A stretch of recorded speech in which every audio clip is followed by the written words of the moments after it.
뭐 대종사, 대선사 뭐 이러는데 지금은 그게 없는데 예전에는 있었어요. 다 품계가 있어요. 서산 스님 같은 거는 아주 성과에서 국가에서 줍니다.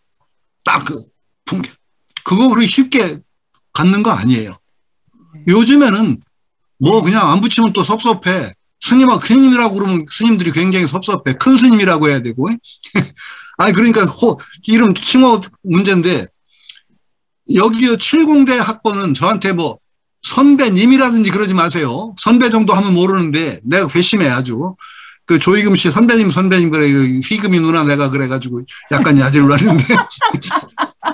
아니 김계원 원장 같은 사람 예전에 뭐 태용이 형 그러고 다 그러고 그러던 사람이 그 무슨 선배님이야 님은 거기다. 이윤정이 같이 늙어가는 윤 교수도 마찬가지지. 선배님 그래서 내가 뭐 자꾸 선배님 뭐 어쩌고 저쩌고 글을 써보냈길래 내가 희금이 누나. 뭐, 네? 옛날에 학생 때 자주 뵙고 같이 놀지를 않았기 때문에. 네. 그냥 선배 정도 하면 돼요. 님자 같은 것도 떼고 그냥 그래서 내가 희금이 누나라고 했더니 내가 뭔 일이나 떡 했을 텐데.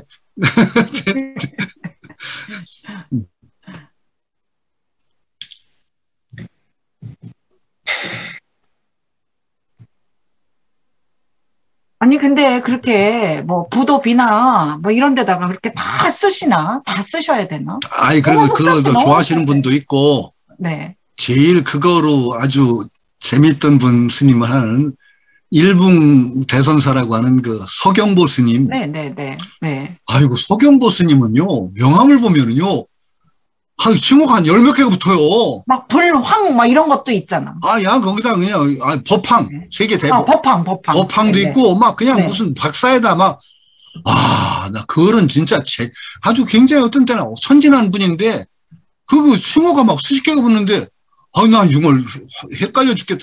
그러니 사람을 굉장히 배꼽 빠지게 웃게 한 일이 있어요.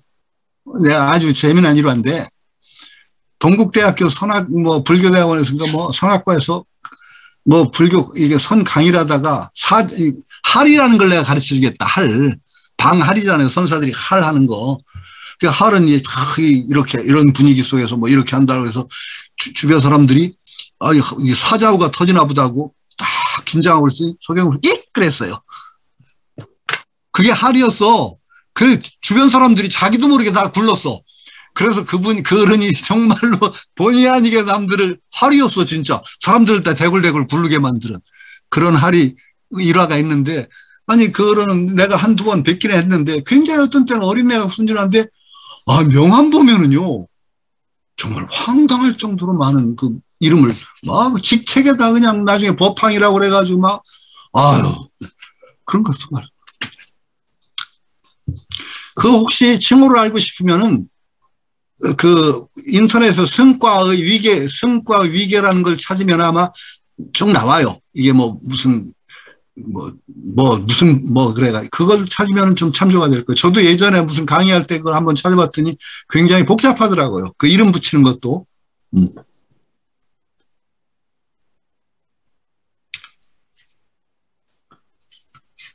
한 5분은 지났는데 조금 더 약간 더 쉬죠. 뭐 한 3, 40분만 더 하고 끝낼 테니까.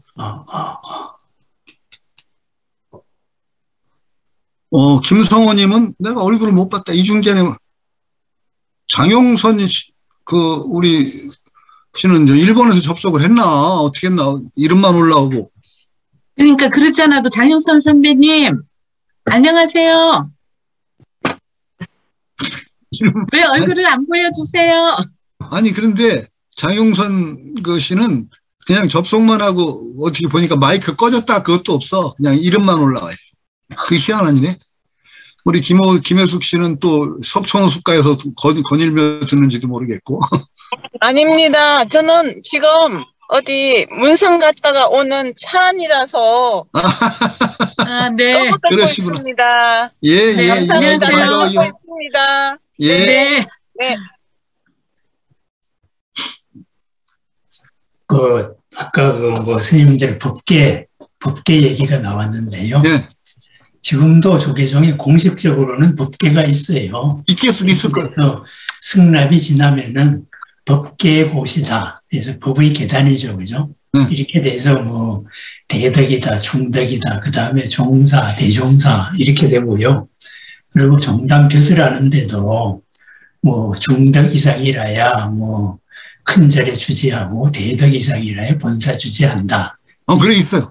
네, 승납에 따라 가지고 쭉 있습니다. 있어요. 법계가 있어요. 형식상으로는 이제 법계고시라고 시험을 봅니다. 형식상으로는 아직도. 근데 뭐 나이 들면 다 해주는 거고. 그 다음에 이제 스님들 그 이름은 아까 말씀하신 대로 출가할 때 받은 법명이 있고 자기 스스로 붙인 이름이 있고 그 다음에 이제 호는 뭐 많을 수가 있지요.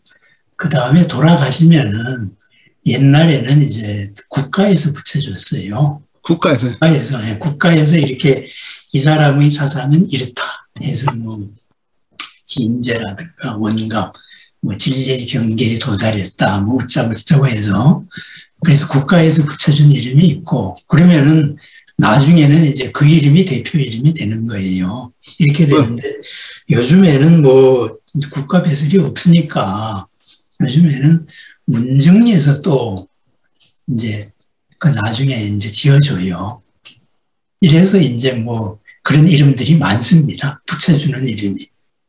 예, 그렇습니다. 제가 알기로는 그랬습니다. 그래, 맞아. 그런데 김경현 원장, 예. 불일 보조 이렇게 하는데, 예. 불일이 국가에서 준 불일 보조가 그건 잘 모르겠어. 예. 그 아마 불일 보조 이런 그게 법호가 먼저인지 본명이 먼저인지는 잘 모르겠고 추정된 이름이 보통 앞에 붙어요. 그럴 것 같아요. 불일 보조. 예, 추정이라 그래요. 예, 그렇게 추정됐을 겁니다. 예.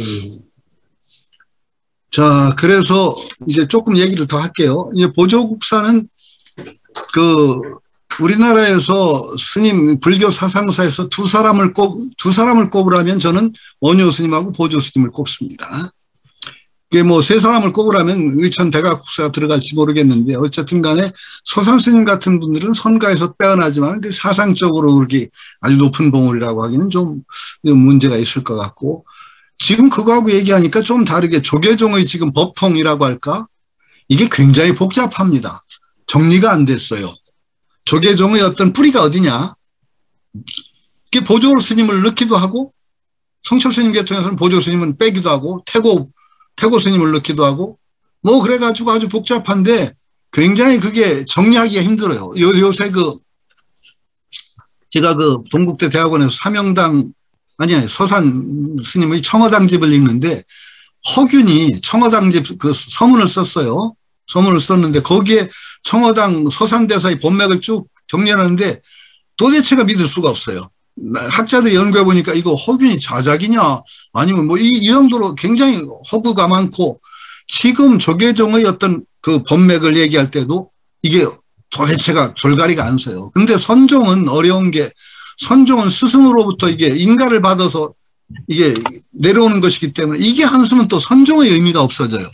그런데 그렇게 따지면 참 복잡해지는 게 지금 조계종의 중흥조라고 종조라고 거의 중흥조라고 할 수 있는 분이 누구예요? 경허 스님이거든요. 경허 스님 그 법통이 거의 불분명해요. 그거 어떻게 우리는 임재종의 맥이라고 그러는데 그 임재종하고 이어지지가 않아. 그러니까 너무 선종이라는 것에 우리가 매달릴 필요도 없고 그걸 정말 꼼꼼하게 따지면은요. 지금 조계종은 정말 뿌리 없는 종파가 되니까 그냥 골치 아플 것 같아요. 어쨌든 간에 보조 스님이 하여튼 굉장히 중요한 어른인데 사상적으로는 이제 정예상수론, 도노점수론이라는 것을 얘기했죠. 사상적으로 정예상수와 도노점수 이 두 개가 보조 스님을 대표짓는 사상적인 어떤 특징이라고 할 수 있습니다. 정예상수는 사실은 불교의 기본 수행이 정예상수인데 이것을 선적인 측면에서 정예상수를 재해석을 해서 괴정의 사막밖에 없잖아요. 불교는 수행은 세상에 아무리 많이 벌려도 괴정의 사막 외에는 없어요. 나중에 그 대승불교는 육바라밀이라고 해서 6개로 나누기도 하고 뭐 팔정도라고 하지만 결국은 괴정의 사막이죠.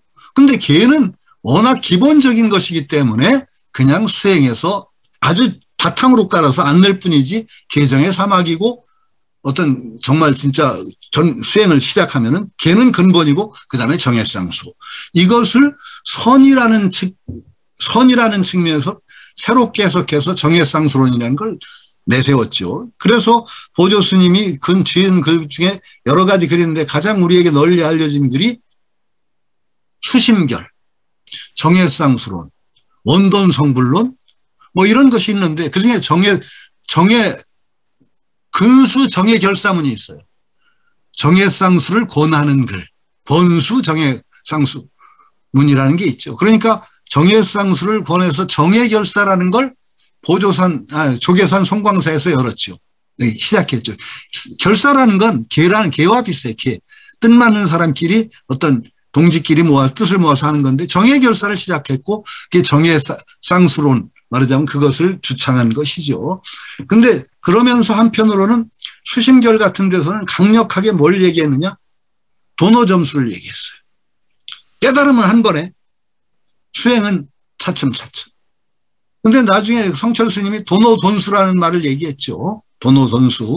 그러면서 도노돈수를 얘기해서 그런지 성철 스님은 보조 스님을 조계종의 법맥에 넣으면 안 된다. 그렇게 제껴놓으셨어요. 그러나 사상적인 무게로 따지면은 보조 스님을 빼고서는 한국 불교를 얘기하기가 힘들다는 것도 또 사실입니다. 어쨌든 간에 이 보조 스님이 정해쌍수를 얘기하신 취지. 그러면서 그 보조 스님이 아마도 이 글을 쓰신 동기가 정해결사를 시작하고 그러면서 스님들이 가출가했을 때 대개 어떤 마음과 어떤 자세로 수행을 시작할 것이냐 하는 그런 어떤 계율을 재해석해서 구체적으로 이 한국적인 상황 같은 데서 스님에게 준 계율, 어떤 새로운 계율로서 제시한 것이 계초심 확인문이 아닌가 싶어요. 그래서 이제 그 첫 번째 들어가는 얘기로는 이 보조 스님이 얘기한 계초심 확인문의 계라는 문제부터 시작을 합니다. 오늘 얘기는 계가 과연 뭐냐? 계는 잘 아시죠? 계는 잘 아셔요. 우리가 가장 기본적으로 하는 게 5계. 그 다음에 조금 쉽게. 비구가 대개 250개 정도를 대개 하고, 비구니가 대개 300에서 400 사이, 300 몇 개의 개입니다. 그래서 비구니는 500개라고 그러는데 500개는 아니에요. 300 몇 개의 개인데 보통 비구니 개를 500개라고 합니다. 그런데 그 참 계율이 문제가 여기서 조금 약간 해명이니까 미얀마 쪽이나 이쪽에 가면요. 비구니 종단이 없습니다. 비구니 종단이 없어요. 비구니 교단이 없어요. 왜 그러냐 그랬더니 여러 가지 이유가 있는 가운데 하나가 그 계율 지키고 생활을 못한대. 현대 특히 들어와서는. 그러니까 교단이 성립하는데 결정적인 장애를 준 게 비구니 엄한 계율이에요. 그럼 비구니 엄한 계율이 그러면 부처님이 그렇게 비구니는 혹독하게 처음부터 배웠겠냐? 저는 전혀 그렇게 생각 안 해요. 계율이라는 것이 금구직설이다. 부처님에서 바로 나왔다. 그거 아주 미신 같은 생각이에요. 정말 미신이에요. 전혀 그럴 수가 없어요. 율장을 율장이라는 걸 한번 읽어보세요. 이게 부처님에서 바로 나왔다? 이런 터무니없는 소리가 어디 있어요.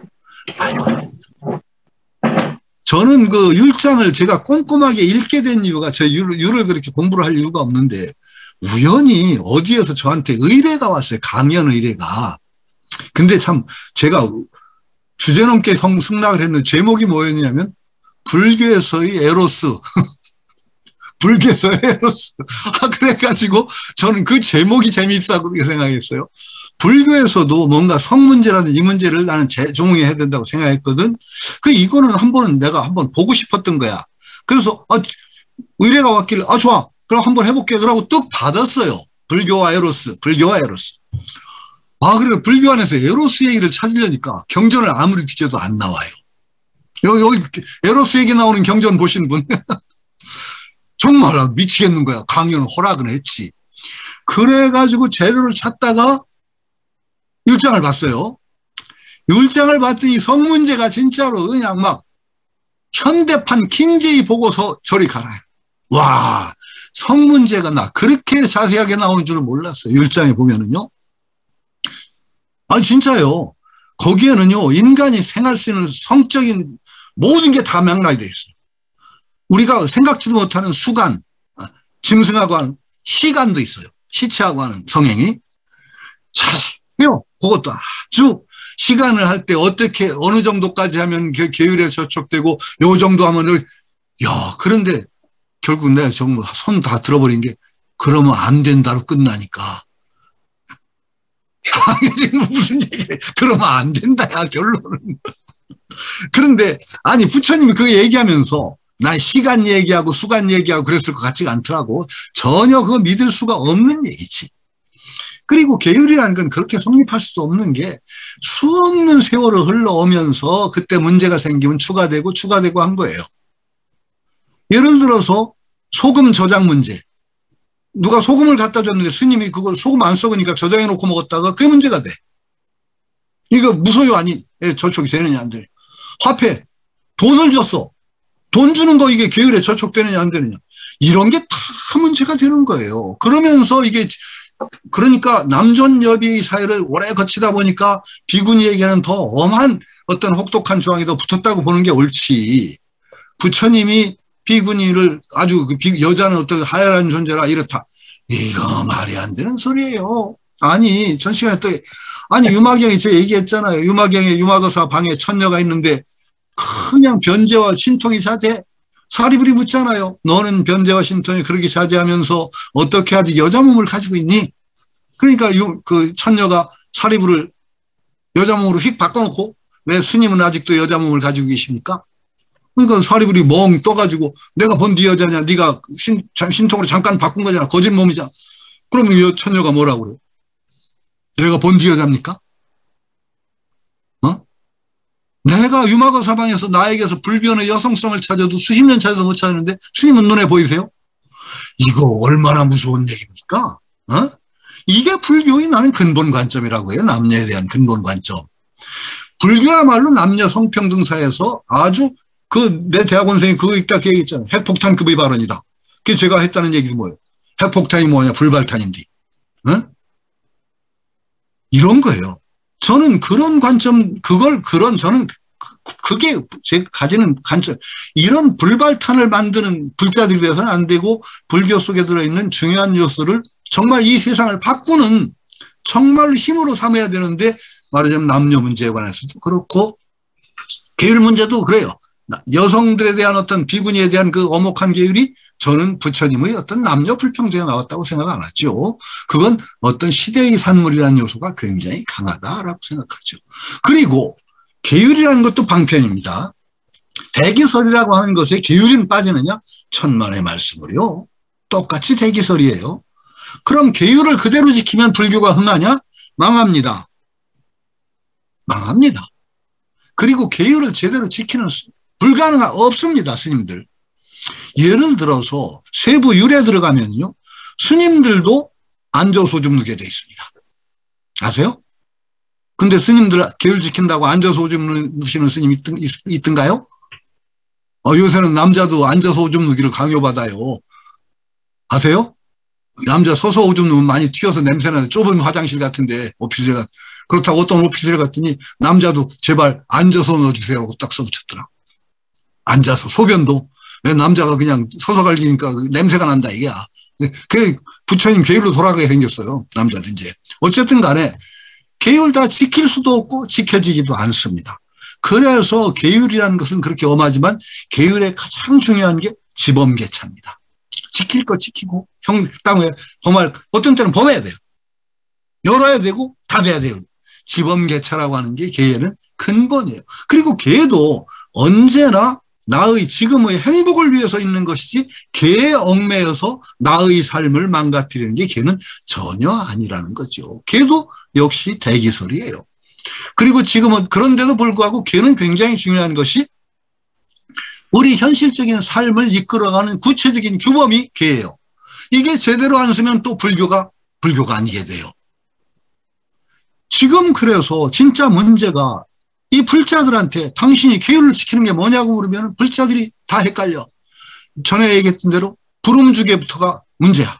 부름주계가 아무도 거의 못 지켜. 아무도 못 지켜 거의. 그래서 내가 절에 가서 강의하면서 부름주계 지킬 수 있는 분 손 들어보세요. 한 사람 들어서 진짜 지키세요. 그랬더니 자기는 체질적으로 술 못 마신대. 그 정도 사람 아니면 못 지켜. 그리고 현대 생활에 부름주계를 요구하면 거의 엄청난 지장을 받아. 지킬 수도 없고.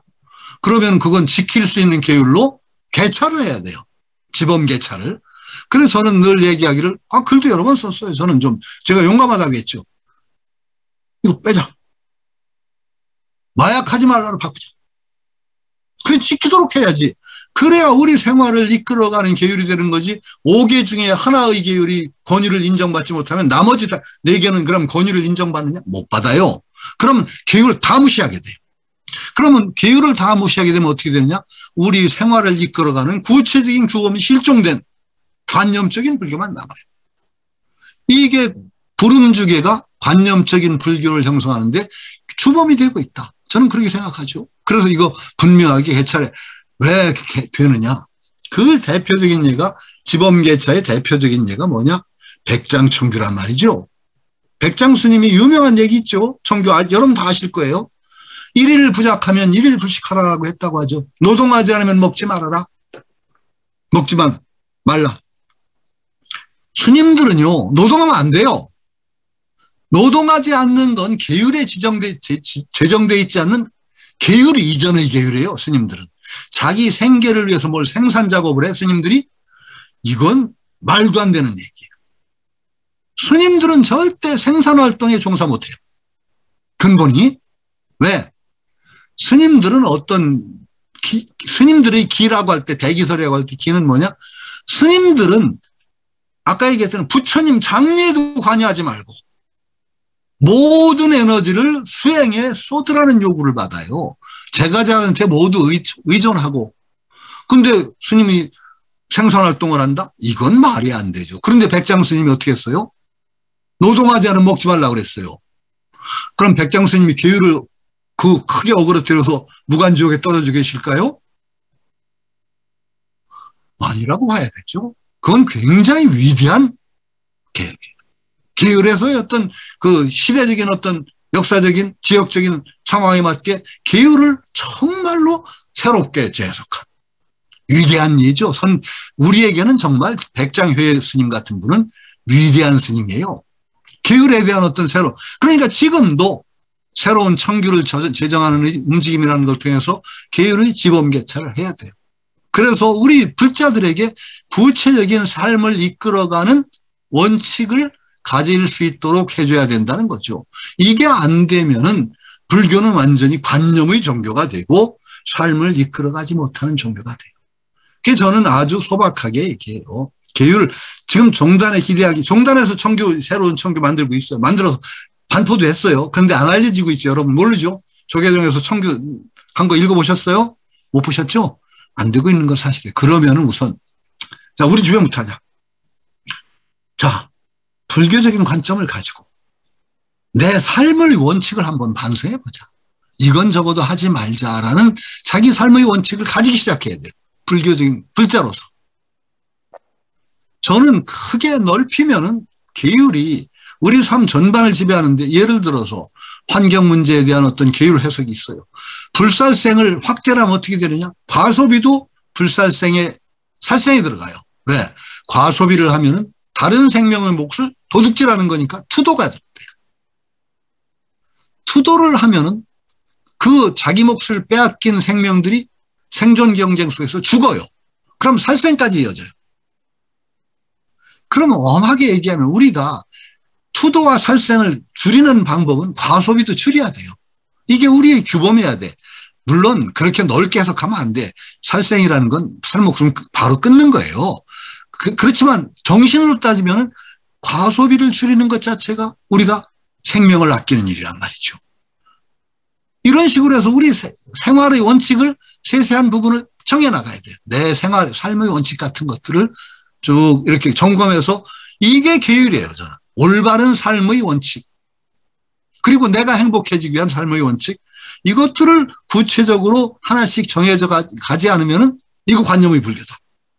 저는 참 거기에 대해서는 제가 이게 큰 소리 치면 참 부끄러운 사람인데, 제가 참 주책이고 좀 그렇거든요. 아이 좀 그런 얘기 하지 말고. 그런데 제가 하여튼 젊은 시절부터 그래도 제가 가진 원칙이 있어요. 그 계율을 낚시는 안 해요. 제가 낚시는 안 해요. 지금까지 한 적이 없어요. 불교 믿고 나서. 왜? 내가 먹지 않는데 내 즐거움을 위해서 딴 생명을 끊지 않겠다는 거예요. 낚시는 저는 안 해요. 아주 불설생의 계율이 가장 기본적으로 적용된 게 저는 낚시예요. 왜? 낚시하는 사람이 먹으려고 낚시를 안 하더라고. 취미로 하더라고. 근데 적어도 취미로 남 생명을, 내 즐거움을 위해서 단 생명을 끊지는 않겠다. 저는 아주 젊은 시절부터 낚시를 합니다. 그런 것도 하나의 저는 원칙이라고 생각해요. 그게 가능하면은 과소비 안 하고 그 음식물 찌꺼기라는 그런 거 같은 거 그냥 라면 국물 같은 것도 저는 원칙을 지키려고 애를 쓰는 게 라면 국물 조금 잡아가지고 국물까지 다 마시려고 용을 써요. 왜? 그걸 갖다가 확 들여붓는 순간에 그게 물고기가 살 수 있는 물까지 되려면은 엄청난 물이 투자가 돼야 돼. 그게 저는 그걸 생각하면은 내가 조금 좀 줄여서 내가 있음으로써 다른 생명이 피해를 보는 일을 조금은 줄여보자라는 그런 생각을 하는 거죠. 그것도 저는 조그만 계율이라고 생각해요. 그러니까 계율은 개차를 분명히 해야 되고 분명히 개차를 하지 않으면 계율이 아니에요. 그 계율 때문에 불교를 망해요. 그러니까 개차를 분명히 해서 지금 종단 차원에서 이 시대에 가장 적합한 청규를 만들어서 우리 불자들에게 알려야 돼요. 이것이 불자들이 사는 가장 기본적인 삶의 형식입니다. 올바른 삶의 원칙입니다. 그런데 지금 기대를 못 하겠어요. 그러면은 우리끼리라도 하자고요. 아니 서울대 불교 동문회에서 적어도 나는 이런 원칙을 가지고 있습니다. 불교. 이런 것 공유를 하고 그래서 정말 불자들이 삶이 달라져야 그 다음에 불자들은 저렇구나. 삶이 좀 다르구나. 이렇게 돼야 불교도 세상이 떳떳해지고 불자들은 모두 절에만 가서 불자지 아무것도 아니야. 서원도 없어. 제가 전에 서원이 저는 기본적인 계율을 지키고 서원이 그 사람의 삶을 이끌고 가는 사람이 불자라고 생각해요. 욕망이 나를 주동하는 원리가 아니라 서원이 이끌고 가도록 만들어야 돼요. 그럼 서원을 가졌느냐는 문제. 나 서원은 뭐냐? 서원 거창하게 하지 말고 올바른 삶의 목표.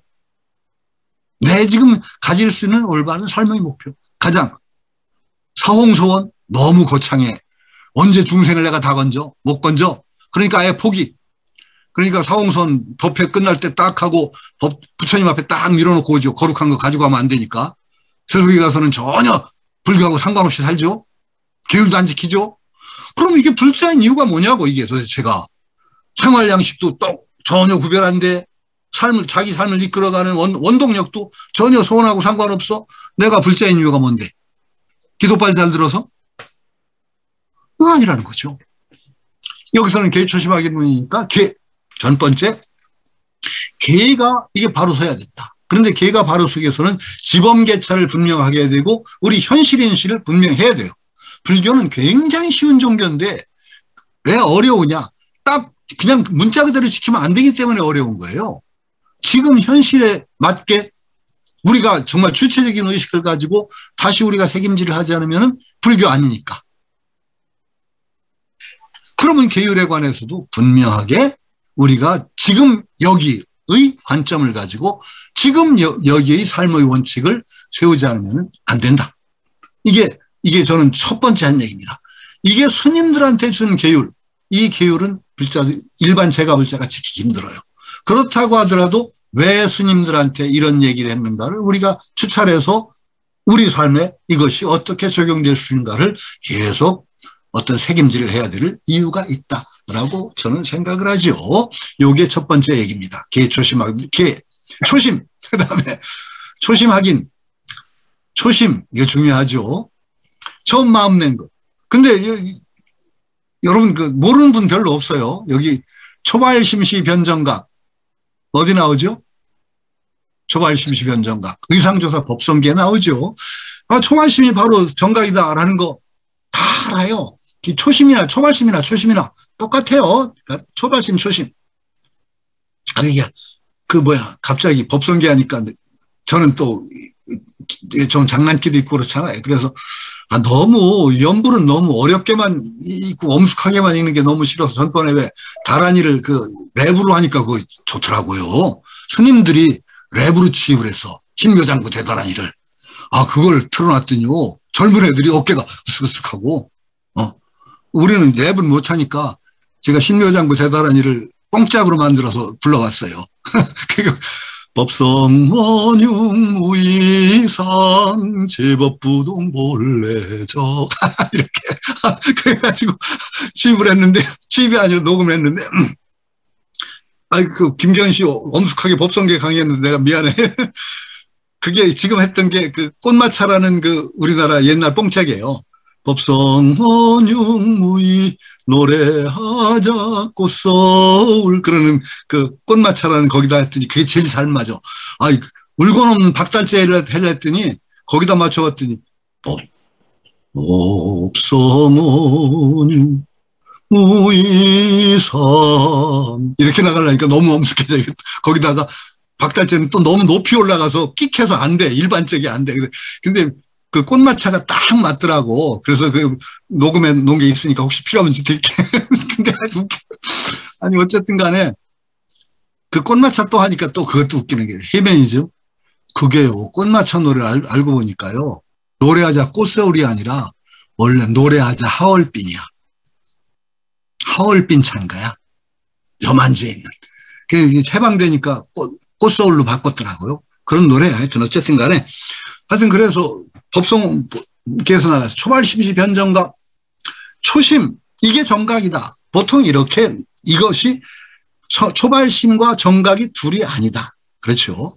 초심 이게 바로 깨달음의 씨앗이고 바로 깨달음의 완성이 거기에 있다라는 관점이죠.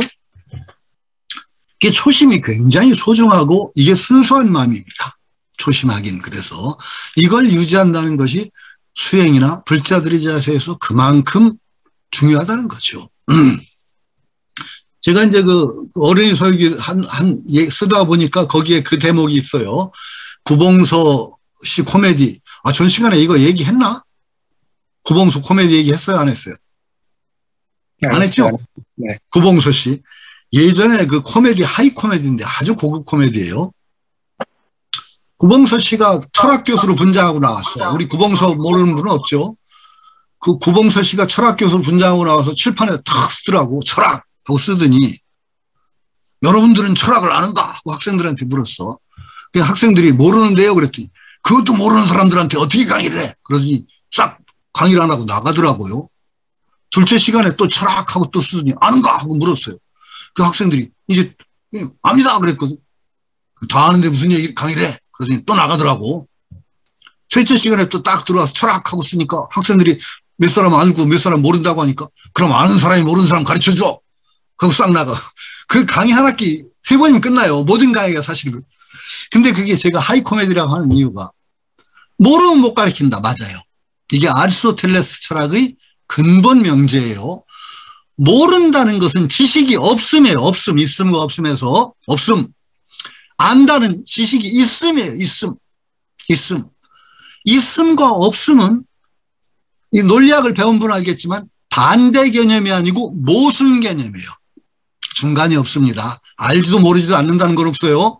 알면 아는 거고 모르는 건 모르는 거고. 그러니까 있거나 없거나. 있거나 없거나야. 그러면 모르는데 갑자기 알게 됐다? 그러면 무에서 유가 나온 거야. 무, 없음에서 있음이 생긴 거야. 이건요 철학적으로 불가능합니다. 없음에서 있음이 나오는 건 없음에서 있음이 나오는 건 기독교 신앙에서만 가능해요. 아니 그런 창조 신화에서만 가능한 거예요. 나머지에서는 전혀 불가능해요. 없음에서 있음이 못 나와요. 그러니까 이게 굉장히 중요한 문제예요. 없음과 있음을 극단적으로 나눠놓으면 절대로 안 돼요.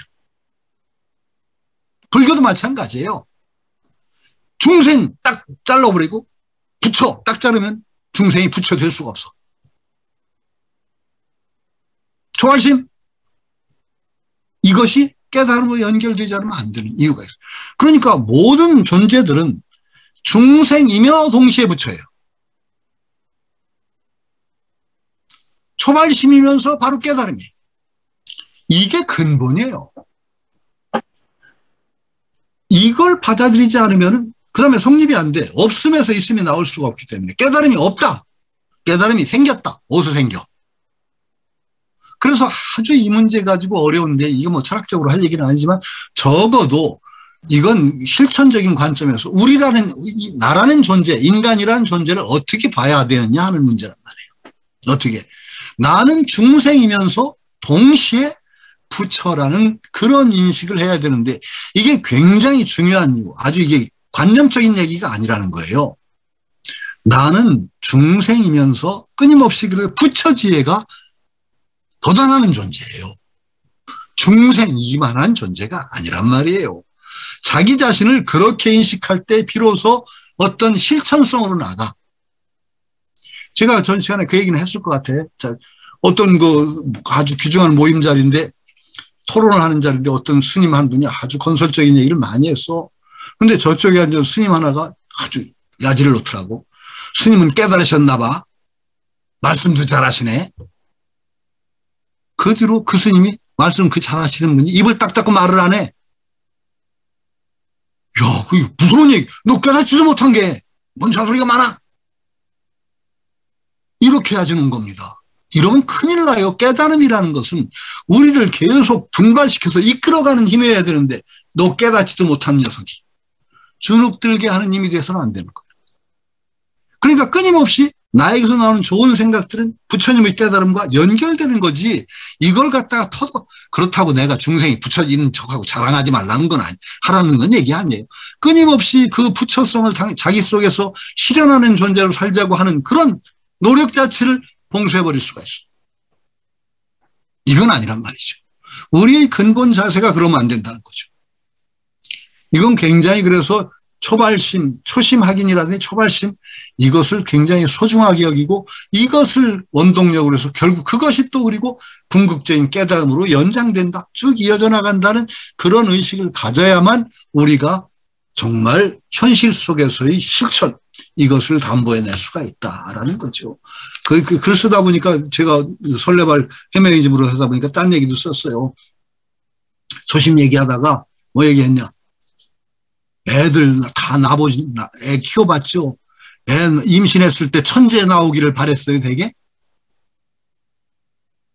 천재. 내 대한 새끼는 천재 아니면 안 돼. 그래서 물론 태교도 하고 잘 되기를 바라지만 애 출산할 무렵 때는요. 손가락 발가락만 다 달려 나와라. 그런 생각 안 듭니까? 그래 놓고 그 초심을 잊어버려. 나 놓고서는 천재를 바래. 그래가지고서 그게 사실 문제가 되더라고. 그 애 임신하고 출산할 그 무렵의 그 마음, 그걸 잊지 않으면은 애 키우는데 굉장히 도움이 되더라고. 그런 마음이었지. 그렇게 생각하면은 애한테 그렇게 많이 요구 안 할 것 같아. 나도 못 그랬어요, 그건.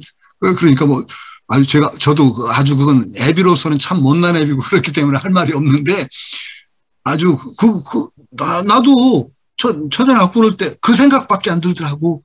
제발 건강하게만. 그렇죠? 그것도 나는 초심이라고 생각해. 초심. 그 초심을 잊으면 안 된단 말이죠. 언제나 초심. 그리고 모든 일에서 초심은 굉장히 중요합니다. 내가 어떤 방향성을 가지고 이렇게 노력을 하려고 시작을 했어. 그런데 조금 하다 보면 실증이라고 자꾸 꾀가 나. 그럼 자꾸 변명거리가 생겨. 그래서 어떻게 해야 되느냐. 초심을 돌아봐야 됩니다. 이 말하면 괜찮잖아요. 이거 안 된단 말이죠. 그러니까 초심, 그 마음을 잊지 않는 것이 정말로 자기라는 존재 향상일로의 가장 기본이 된다라고 저는 생각을 하죠. 저는 제가 못나 그렇지만 제일 중요시 여기는 말이 있어요. 아주 좋아하는 말. 남들이 써줄 때 한마디 써다 향상일로 많이 써줍니다. 의로 향하는 한 길. 그리고 향상심. 끊임없이 향상심을 가진다는 존재. 이 존재가 되기를. 저는 그렇게 생각해요. 향상심을 놓는 순간 어떻죠? 여러분들이 죽는 것밖에 안 남아요. 향상심 이르는 순간에 그 남는 건 뭐예요? 죽음밖에 없어요. 내가 끊임없이 오늘보다 좀 더 나은, 지금보다 조금 나은 존재가 되어가겠다는 그 마음이 저는 향상심이라고 생각합니다. 그리고 그게 초심입니다. 부처가 되어가는 길, 부처라는 것을 정말 멀리 놔가지고, 저거 전 시간에 얘기했듯이, 법회에 가서 제가 부처 되고 싶은 분 손 들어보세요. 그랬더니, 다 그냥 끝날 때는 다 성불하십시오, 성불합시다 하는 양반들이 부처되고 싶으면 손 들어보세요. 안 들어요. 왜 안 들어요? 두 가지라고 했죠. 두 가지. 부처는 가까이 하기에는 너무나 먼 당신이라 안 들어. 두 번째, 부처 되려면 너무 많은 걸 버려야 될 것 같아서 그래서 아까워서 못 들어. 둘 중에 하나요. 대개. 그런데 그 사람들이 되게 어떤 부처 된다는 것이 바로 조금 더 나아져가는 존재가 되는 길이라는 생각을 안 하는 거지. 그리고 초심이 그 뿌리에 남아서 끊임없이 자기를 밀고 가는 힘, 그게 서원이어야 되고 발원이란 말이죠. 초심. 발원으로 자리 잡고 나를 끌고 가는 그것이어야 된다는 것을 우리가 잊고 사는 거죠. 그러면은 안 됩니다. 모든 일에 초심이 그만큼 중요하다. 내가 향상일로를 걷기로 했을 때, 보다 나은 존재가 되어가기로 했을 때 그런 마음, 그 마음을 잃으면 안 된다라는 거죠. 어린애, 아기 낳을 때 그 마음도 저는 초심이라고 생각해요. 그 초심이 잃지 않으면은 애 키우는데 상당히 도움 될 거라고 저는 믿습니다. 어쨌든 간에. 자, 그래서 이제 거기 나가고, 이게 초심. 그러니까 스님들도, 아니, 스님들이 될 때 스님 마음이 어땠을까요?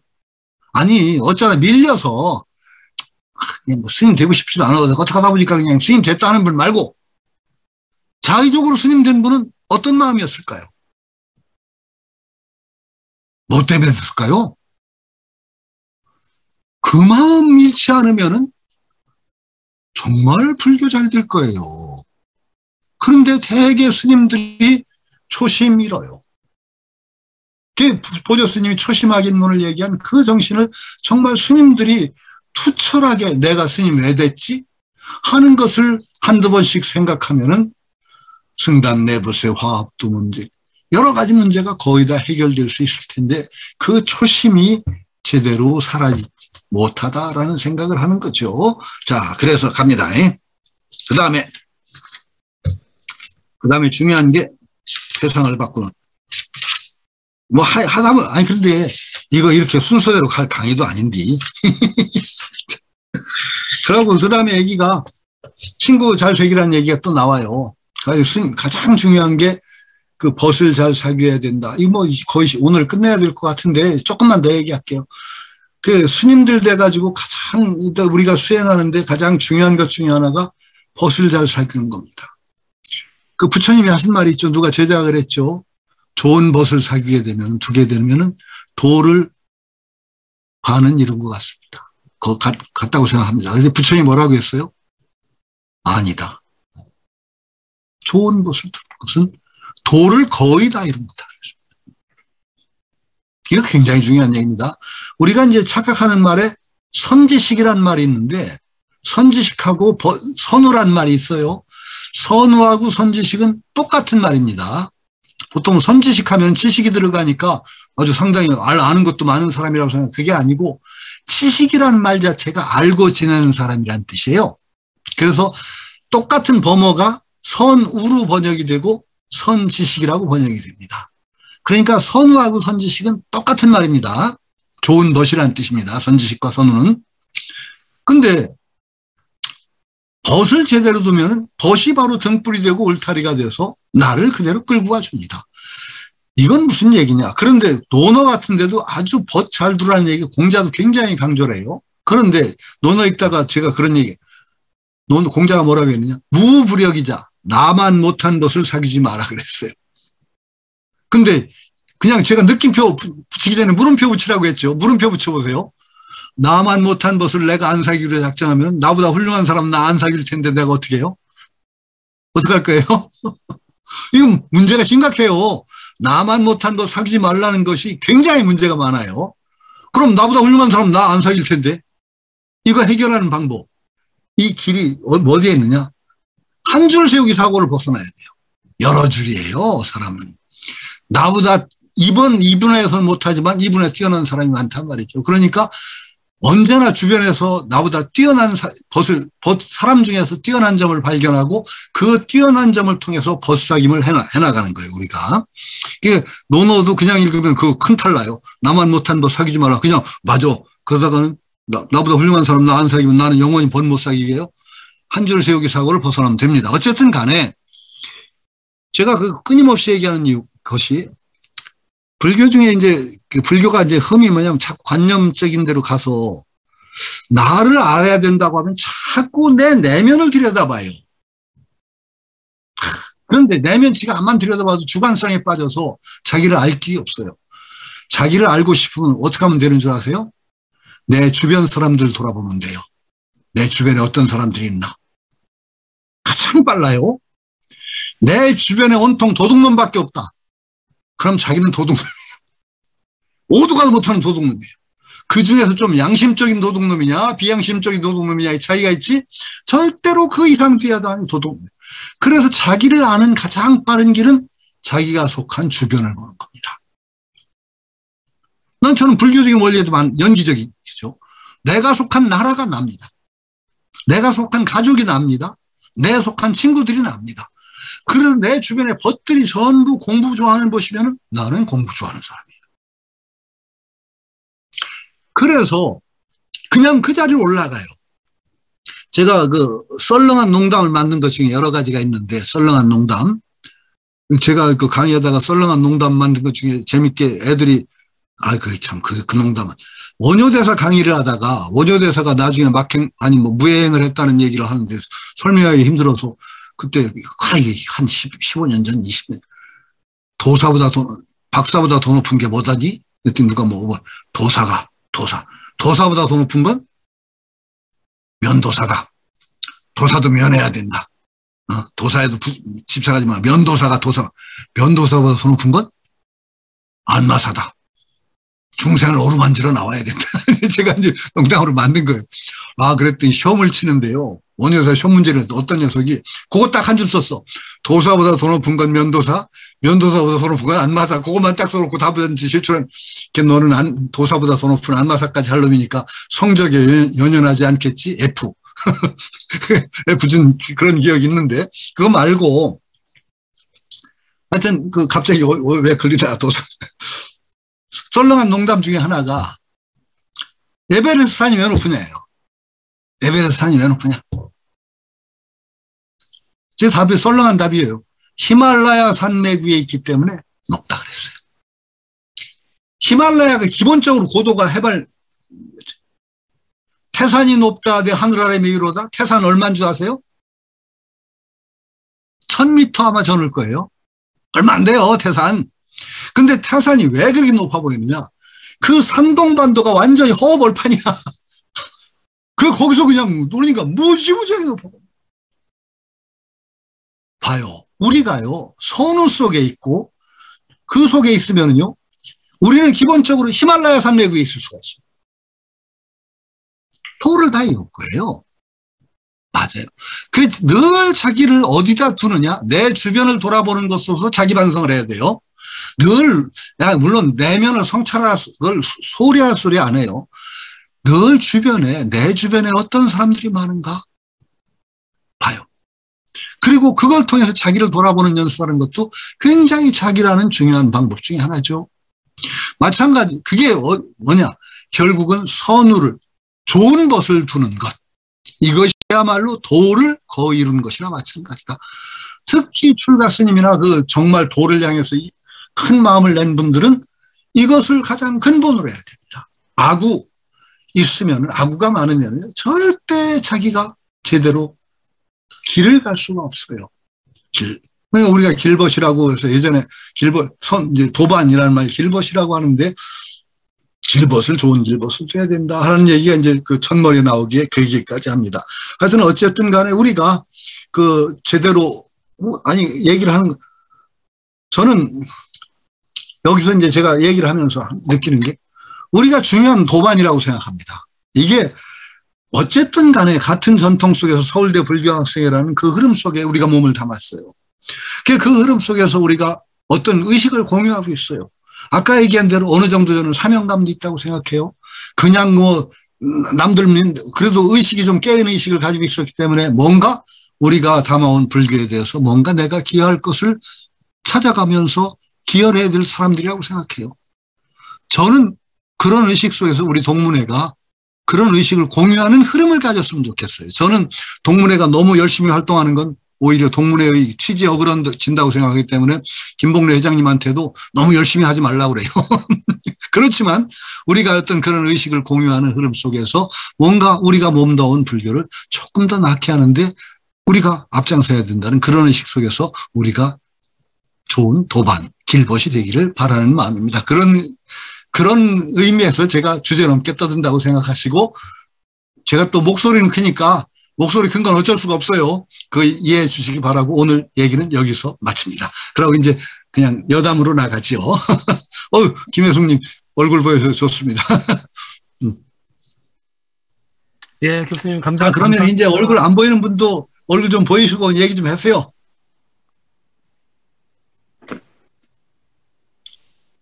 네, 반갑습니다. 저 네. 이제 집에 도착했습니다. 네, 도착하셨구나. 네네네. 아유, 화면으로라도 이렇게 여러분들 보니까 반갑습니다. 저 진짜 좋아요, 저도. 예. 그 불광법회 하시느라고 고생이 많으시더라고, 보니까. 네. 아까 스님 얘기. 물어보고 있습니다, 유튜브. 남편이 고생 많이 하고요. 저는 그냥 그 법회 참석만 하고 있습니다. 스님 얘기하다가 그 생각이 또 났어요. 네. 그 맨 말미에 항상 그 박홍호 선배님이 네. 짧게 말씀을 쭉 정리하시더라고요. 현재 상황과. 네네네. 그 주에, 해당하는 주에 이제 보고를, 있었던 일을 보고를 하느라고 그렇게 하고 있습니다. 근데 오늘은 사실은 이제 이 사람이 코로나가 걸려갖고요. 네. 오늘까지 이제 그 자택 격리예요. 그래서 제가 아까 어디를 갔다 왔냐면 이 사람이 꼭 가야 되는 자기 지도 교수님이 이제 돌아가셨는데 문상을 못 가서 제가 대신 갔다 온 거예요. 아이고. 저도 제 그 아들네 가족이 온통 다 걸렸어요. 네.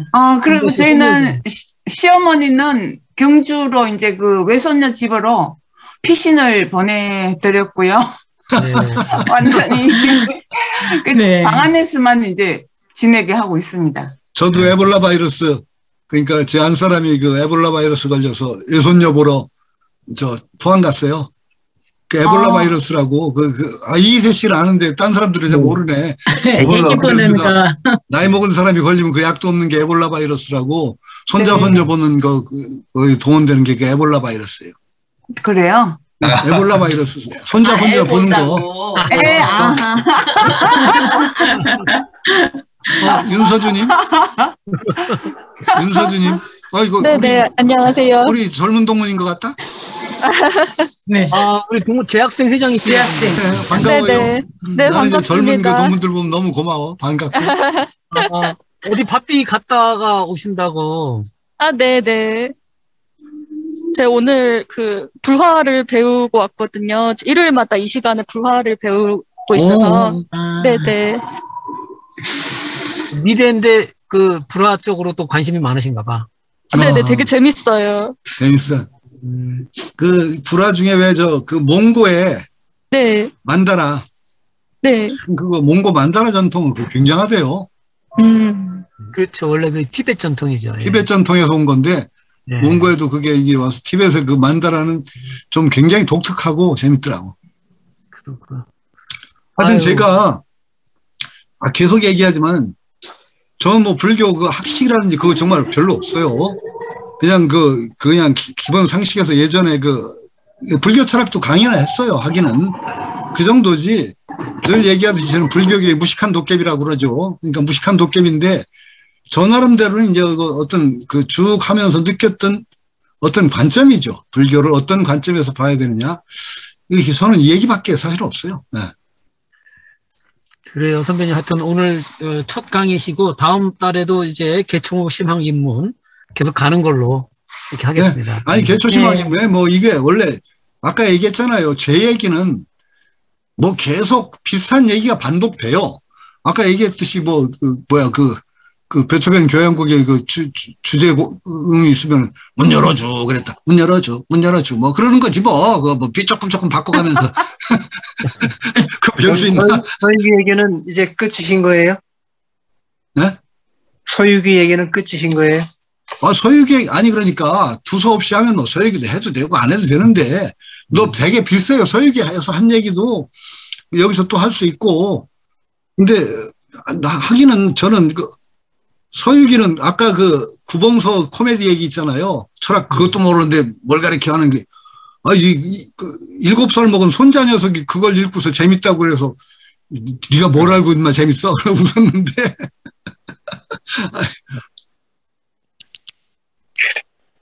아니, 나는 서유기가 좀 애착이 있어요. 왜냐하면은 서유기를 제가 얘기한 게 한 30년을 얘기했어요. 30년 전부터 그 서유기로 게임도 만들고 새로운 불교 문화의 어떤 이 시대에 맞는 어떤 재미있는 문화를 창출해야 된다는 얘기를 불교 방송에서 한 20여 년 전에 가서 한 얼마 동안을 그 얘기를 한 적이 있고, 한 10년 전에도 그 정병조 교수하고 서유기 얘기를 또 한 적이 있고, 뭐 그게 모여져서 결국은 서유기, 어른의 서유기라는 책이 됐는데, 지금도 저는 그 꿈을 버리지 않았어요. 또 뭐 돈 많은 사람이 좀 투자를 해서 서유기를 소재로 해서 게임도 만들고 뭐도 만들고, 애니메 다시 그러니까 옛날 뭐 손오공 여의봉 휘두르고 뭐 근둔 타는 거 중심이 아니라 그걸 또 늦게 재미 속에서 뭔가 얘기를 해줄 수 있는 그런 문화를 좀 서유기를 통해서 만들자 하는 생각이 있고, 그게 이제 한 20, 30년 떠들던 게 책으로 돼가지고, 나름대로는 그 서유기에 대한 어떤 애착이 좀 있습니다. 그게 사실은, 근데 안 되겠지 뭐. 지금 불교계가 무슨 정신이 있어. 모릅니다, 그건 또. 네. 네? 좋은 인연이 또 있을 수 있습니다. 네. 아니, 그래. 아니, 그 내기하자. 돈은 많은데 쓸데가 없는 사람 좀 물색 좀 하라고요. 근데 내가 정말 돈 많은 사람 아는 재주가 진짜 없어.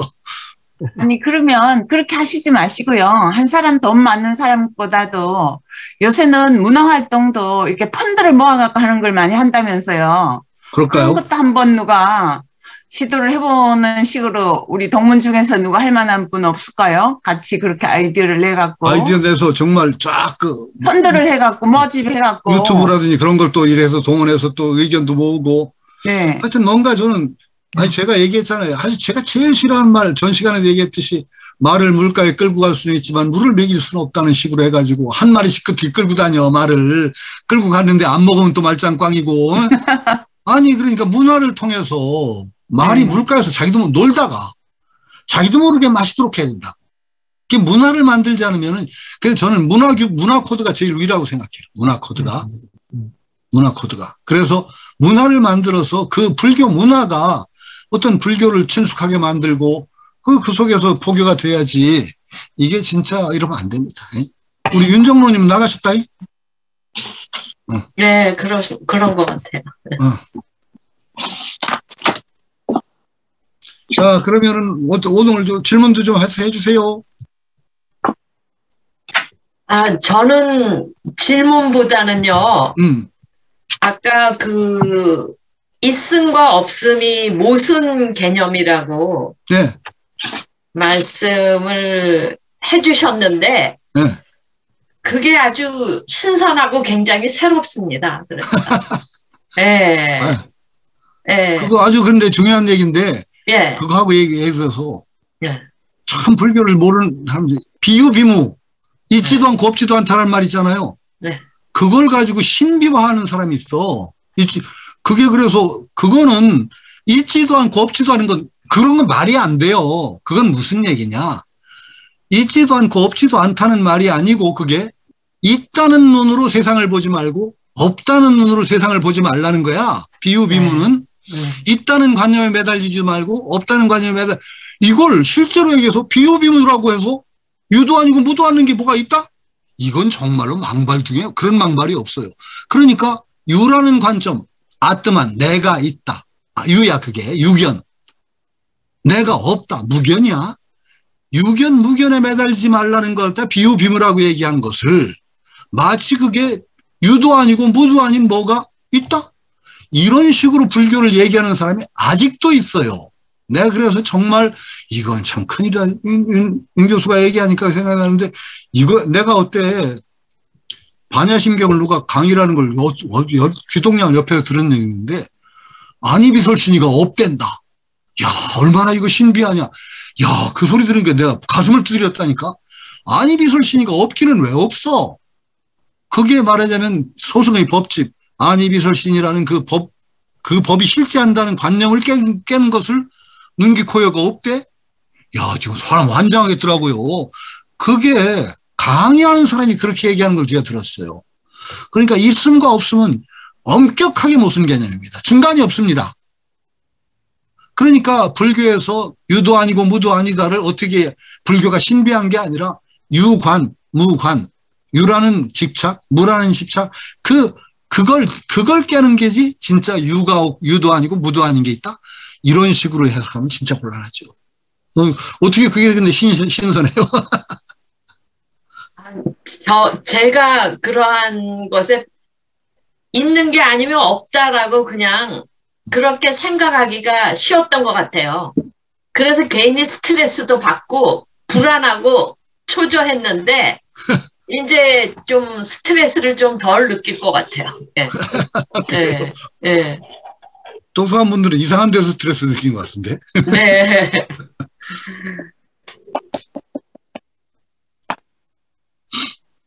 자, 그러면 또 뭐 질문을 하겠더니 질문들을 안 하셔. 네.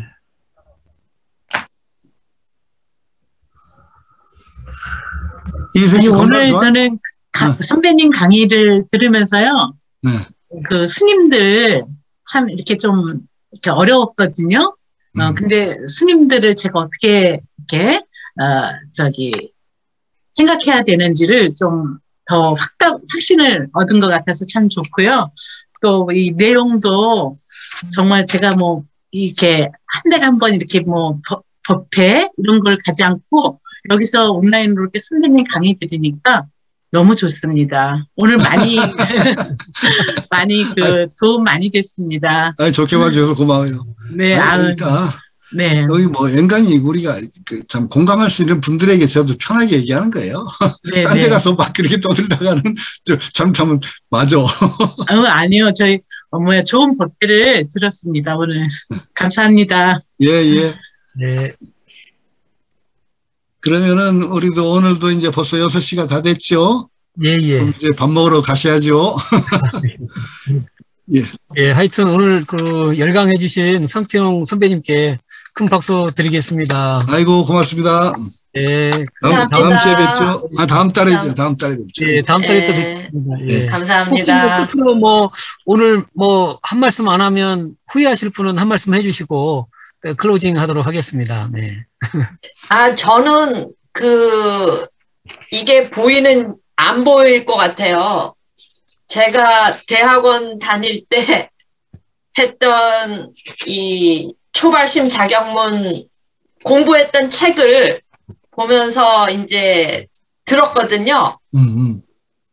그래서 지범개차 이러한 것도 이제 들었는데 저한테는 초발심 자격문을 오늘 이거를 이제 성태용 선배님이 아니고 선배의 오늘 이제 이 포럼을 들을 생각을 하니까 제일 먼저 떠오르는 게 타행 조제 언저 이러한 구절이 있었어요.